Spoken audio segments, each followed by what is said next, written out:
Linda, jika kamu pergi sekarang, kedepannya jangan harap bisa kembali. Johnson mengamuk kepada Linda. Di luar sana banyak musuh, kamu keluar hanya untuk mencari mati. Aku beritahu kamu, sekarang kamu mengaku salah pada kakakmu. Aku baru akan memberimu satu kesempatan lagi. Nona Linda, lebih baik sudahi saja. Pengawal juga berbisik membujuknya. Benar kata Tuan, sekarang Anda memiliki banyak musuh di luar. Jika keluar dari rumah ini, pasti sangat berbahaya. Anda mengaku salah saja kepada Nona besar. Tinggal di rumah ini setidaknya akan lebih aman. Tutup mulut kalian. Linda memelototi mereka dengan bengis dan menoleh kepala berkata kepada Johnson, kamu akan menyesal. Johnson memang agak menyesal. Ia ingin menahan Linda, namun Victoria tiba-tiba terjatuh dengan lemah ke lantai. Victoria! Johnson bergegas memapahnya. Terdengar suara mesin mobil. Kalian sedang apa? Kenapa masih bengong saja? Johnson lekas menegur. Cepat, bawa Nona kedua kembali. Baik, baik. Beberapa pelayan keluar mengejarnya. Nona kedua, Tuan ingin Anda kembali. Linda melihat pintu utama. Ayahnya tidak keluar mengejarnya. Ia memejamkan mata dengan putus asa lalu bergumam. Jalan. Pengawal terpaksa menyetir mobil pergi. Johnson memaklah Victoria ke sofa lalu buru-buru mengejar keluar, tapi mobil Linda sudah pergi jauh. Ia menggetakkan gigi dengan marah, berkata dengan kesal, sudahlah, jika kamu menderita di luar, kamu pasti akan kembali. Di luar sedang turun hujan. Seperti hati Linda yang putus asa, ia sungguh tidak menduga ayah kesayangannya tidak percaya padanya dan main tangan terhadapnya. Lebih tidak menduga ia yang selalu mengira dirinya pintar malah dipermainkan dalam genggaman tangan Victoria, wanita jalang itu. Sekarang belum menikah dengan keluarga Welen saja, Victoria sudah berani seangkuh itu. Kedepannya jika sungguh menikah dengan Daniel, bukankah wanita jalang itu akan semakin merasa berkuasa? Mereka berdua, ibu dan anak, selalu berebutan dengannya sejak kecil. Kedepannya jika Victoria mendapatkan posisi itu, bukankah hal pertama yang ia lakukan adalah tidak akan melepaskannya? Ketika memikirkan ini, Linda segera menelpon untuk memastikan sesuatu. Paman Marlon, bagaimana keadaan perusahaan? Apa ada yang membantu kita? Apa? Grup Wellens membantu kita? Mendanai 40 triliun. Baiklah. Setelah menutup telepon, ekspresi Linda semakin kacau. Ia tahu jelas keadaan keluarga Welen sekarang juga sedang tidak begitu baik.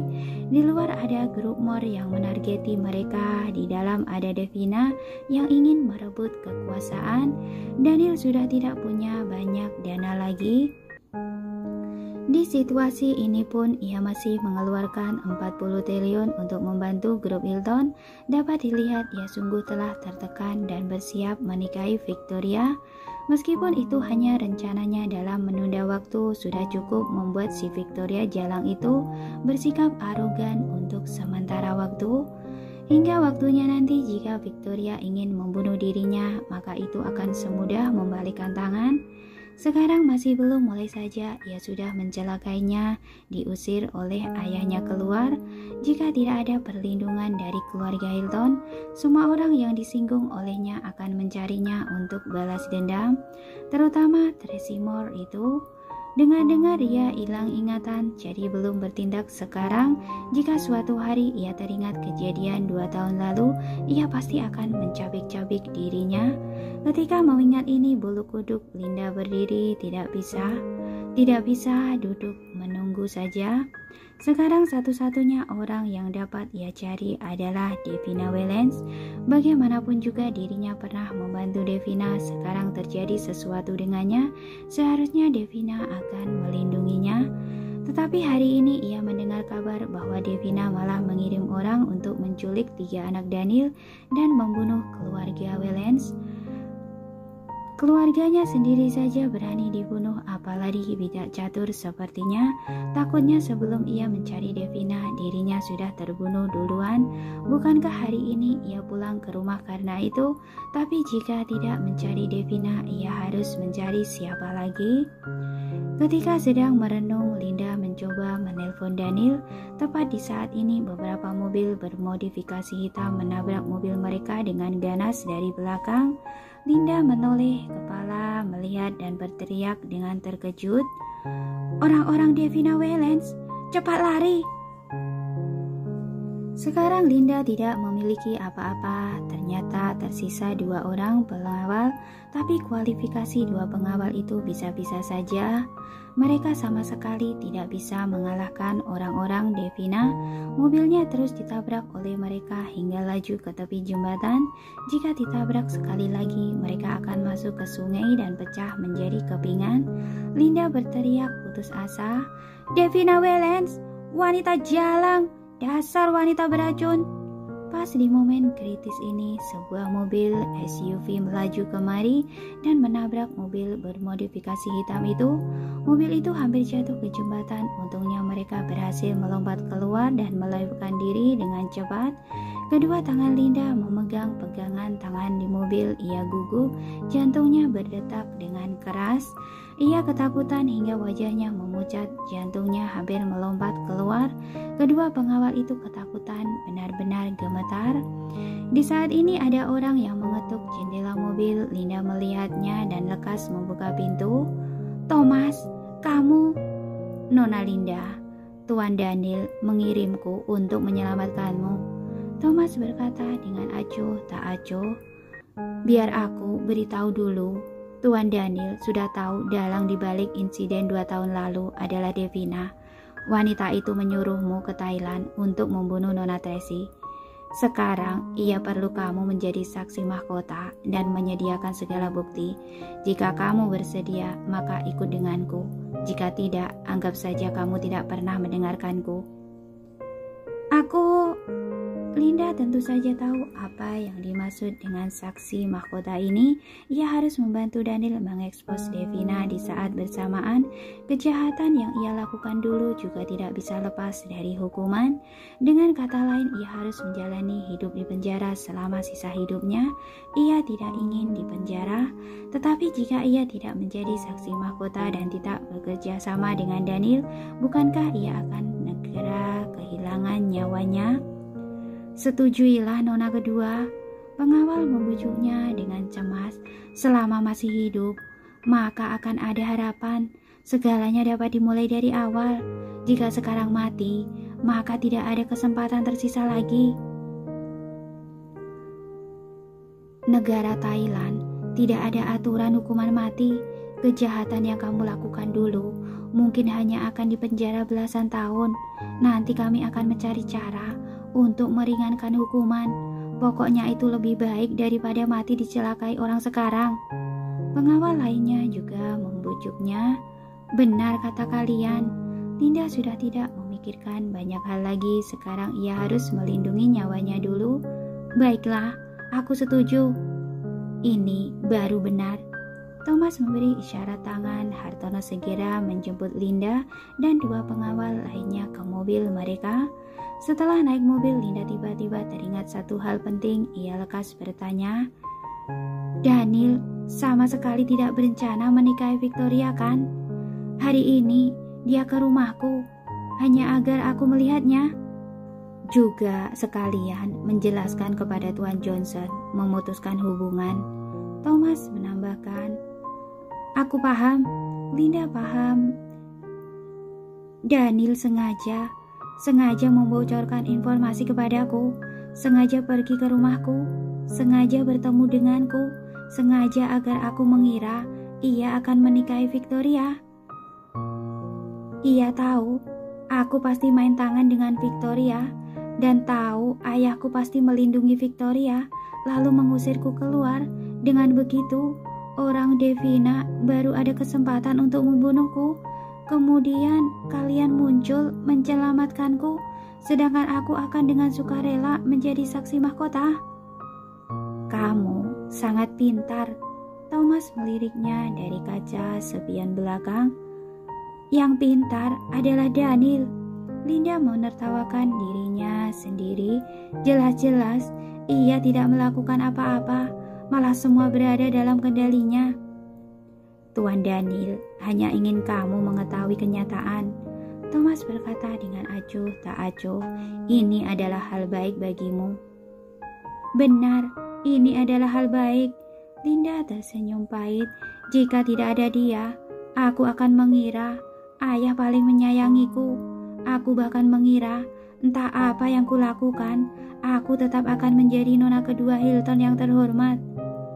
Sekarang aku sudah tahu, aku terlalu naif. Dulu ayah menyayangiku karena aku dapat membantunya dalam berbisnis. Sekarang ia melindungi Victoria karena Victoria dapat membantu keluarga Hilton. Di hadapan kepentingan, hanya ada keuntungan dan kerugian, tidak ada kasih sayang keluarga. Thomas tidak bicara, hanya mendesah di dalam hati. Semua orang berkata Tuan Johnson orang yang jujur dan lembut. Sebenarnya dia adalah orang yang penuh dengan kelicikan. Bahkan putrinya sendiri menjadi bidak catur di tangannya. 40 triliun itu bukankah hanya kekosongan belaka?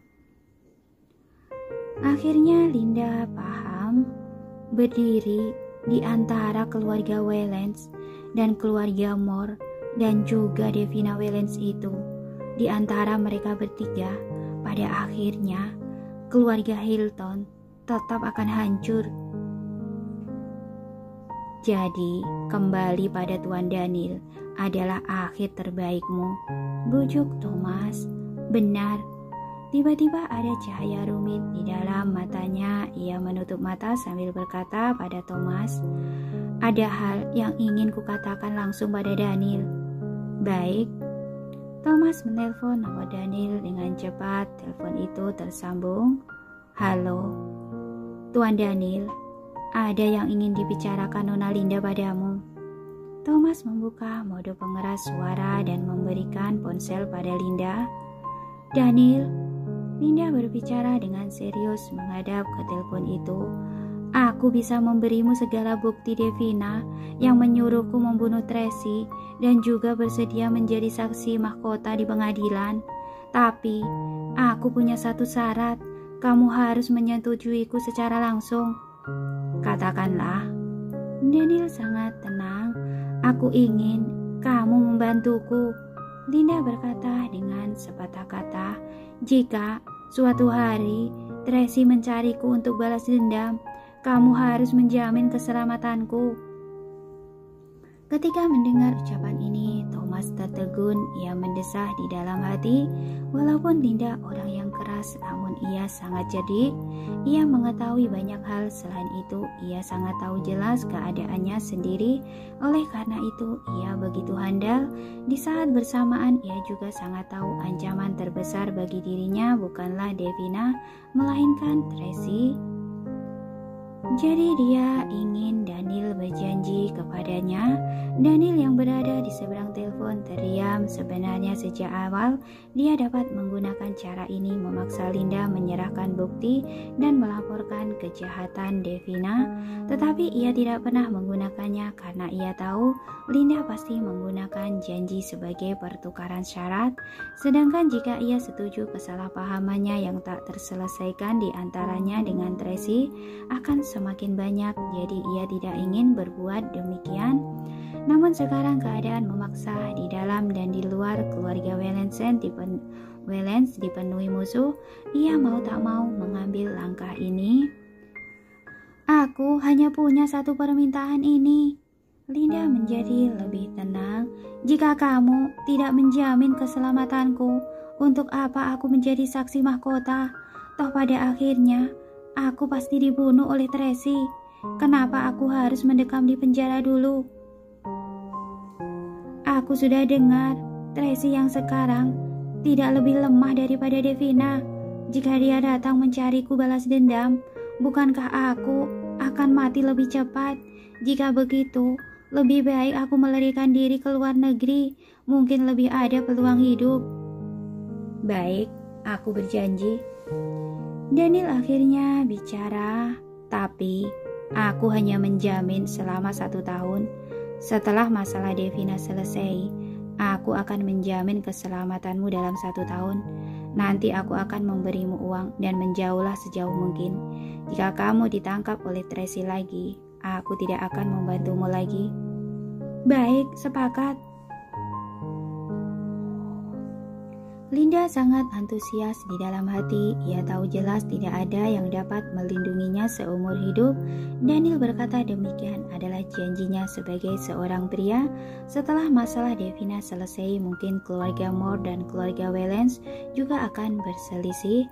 Mereka akan sangat sibuk, tidak akan peduli padanya.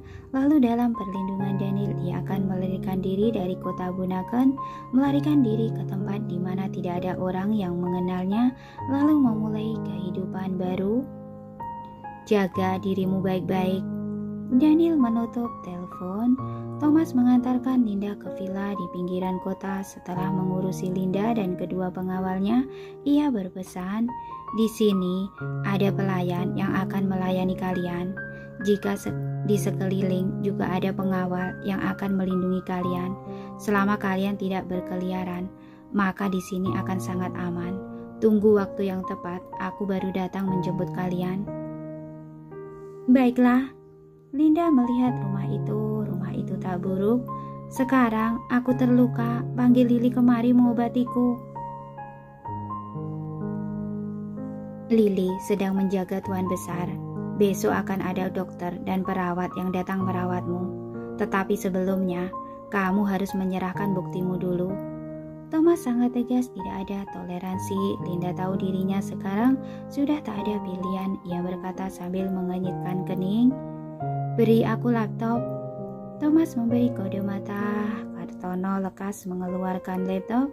Linda mengoperasikannya lalu menampilkan sebuah dokumen. Ia langsung mengirimnya ke email data Daniel. "Kamu bisa telepon untuk memastikannya." Thomas lekas menelpon. Rian di seberang telepon menjawab, "Sudah diterima." "Baik." Thomas menutup telepon dan berkata kepada Linda, "Jaga dirimu, sampai jumpa." Kemudian ia berbalik badan dan pergi. Ketika melihat mereka pergi, Linda akhirnya menghela nafas lega. Ia duduk di atas sofa dengan ujung bibir terangkat, tersenyum pahit tak berdaya. "Tak disangka aku akan ada hari ini." "Tidak apa, selama dapat bekerja sama dengan Presiden Daniel, kita akan segera bebas kembali." Kedua pengawal sangat optimis. Kalau tahu sejak awal Tracy adalah dari keluarga Moore, maka aku tidak akan mendengar perintah dari Devina pergi ke Thailand untuk membunuhnya. Linda sangat menyesal. Wanita beracun itu memanfaatkanku. Dirinya sendiri malah bersih lepas dari kejahatan. Sekarang Presiden Daniel sudah berjanji akan menjamin keselamatanmu, maka tidak akan ada masalah, ucap pengawal. Walaupun seperti itu, tetap saja aku merasa tidak aman. Linda mengenyitkan kening. Kamu tidak tahu, Tracy sekarang begitu hebat. Waktu itu di perjamuan Taman Luxil, auranya itu, dan terlebih lagi ada keluarga Moore di belakangnya. Ia ketakutan ketika mengingat kejadian itu, tetapi ia lekas menggeleng-gelengkan kepala dan menenangkan dirinya. Tidak, jangan takut. Entah seberapa hebat dirinya, ia juga tak mampu mengalahkan Daniel. Aku sangat memahami Daniel. Ia orang yang sangat berprinsip. Hal yang ia janjikan, pasti ia sanggupi. Begitu memikirkan ini, hati Linda semakin lega.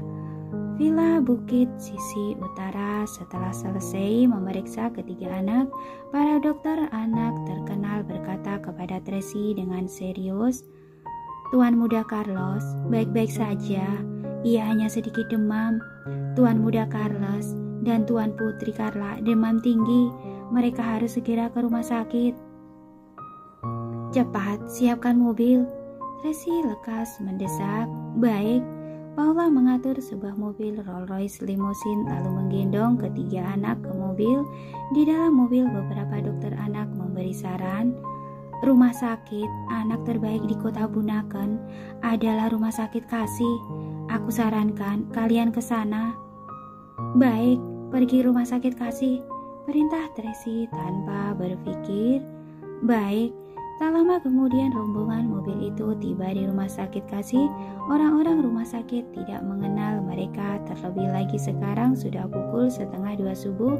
Dokter yang bertugas pun kekurangan orang.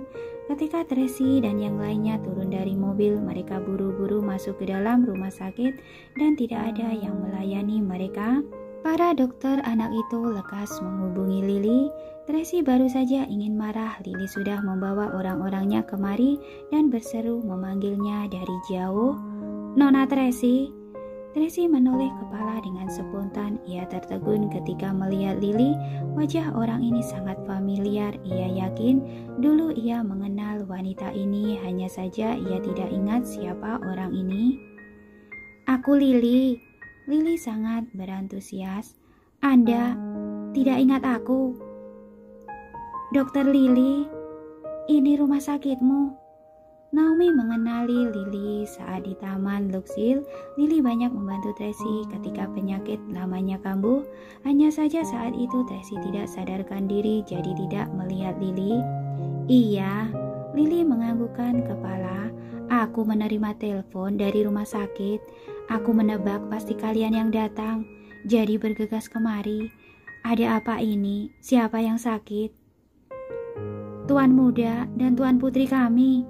Naomi menunjuk tiga anak yang berada di kamar pasien. Lily menoleh mau tak mau tercengang. Bukankah ini tuan muda dan tuan putri Wellens? Kenapa menjadi milik keluarga Moore? Ibu dan anak sudah saling mengenal.